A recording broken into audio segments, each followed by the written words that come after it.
Hello, hello. Juste quelques minutes avec vous, 2-3 minutes pour vous dire que l'amour se construit. Ça paraît simple et tellement facile et bête et simple, dit comme ça.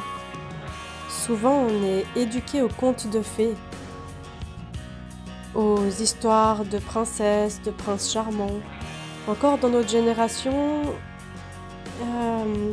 il y a un idéal qui est construit autour de l'amour et d'une relation amoureuse, de ce qu'elle devrait être, du partenaire, de la partenaire parfaite. Alors moi, je veux une personne qui a ça, qui a ça, qui a ça, qui a ça. Et si je pense comme ça, c'est un préconçu et c'est comme si je m'ouvrais pas à la curiosité de la personne que je vais découvrir en fait. Et c'est comme si je m'empêchais de découvrir des choses. Et puis, de rester trop dans une attente d'une personne comme ci ou d'une personne comme ça nous empêche de faire un chemin de découverte et de découverte de soi. Ça nous empêche de grandir à deux.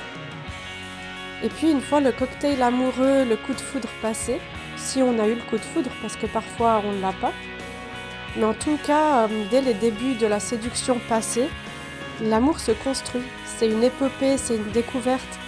Et je vous propose de ne pas voir ça comme un travail acharné, comme un travail de tous les jours, mais vraiment comme une découverte. Parce que c'est pas on se rencontre, tout va bien et on vit heureux toute la vie. C'est on se rencontre, on va traverser des doutes, des projections de part et d'autre, des challenges énormes. Parfois, l'un ou l'autre vit des choses très difficiles. La perte d'un emploi, le décès d'un parent, une maladie, qu'importe. Peut-être des choses aussi moins rudes que ce que j'ai énoncé. Mais on a des défis. On a des défis, des challenges, des projections, des tsunamis, des choses qui se passent, des choses qui vont bien, des périodes heureuses et harmonieuses, équilibrées, des périodes où des grands déséquilibres apparaissent et où le besoin de s'ajuster, de se comprendre, de s'écouter, de se redécouvrir sont fortes.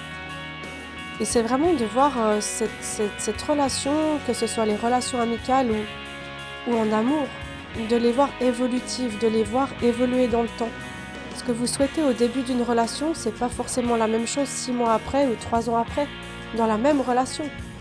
Et ça signifie pas que vous voulez vous quitter forcément, mais de pas attendre que tout se passe tout seul et d'avoir une optique, une pensée qui dit que si l'amour est là, tout doit être fluide et facile, parce que c'est pas vrai.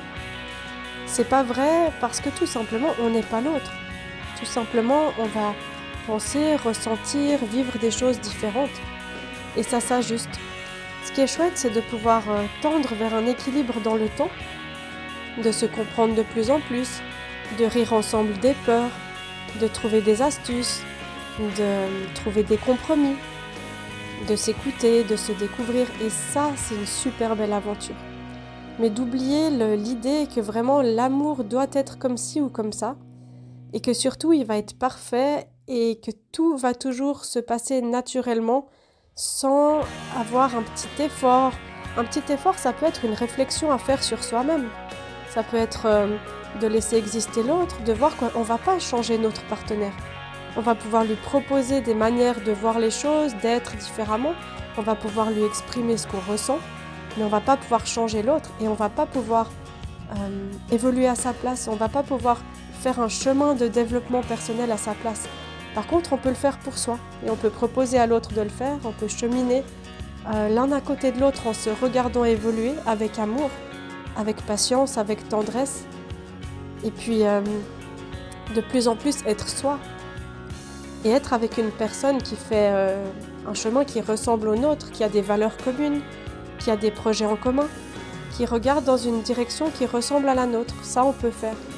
Mais c'est vrai que cet idéal de l'amour romantique qui va être tout parfait et linéaire, de A à Z, ça n'existe pas.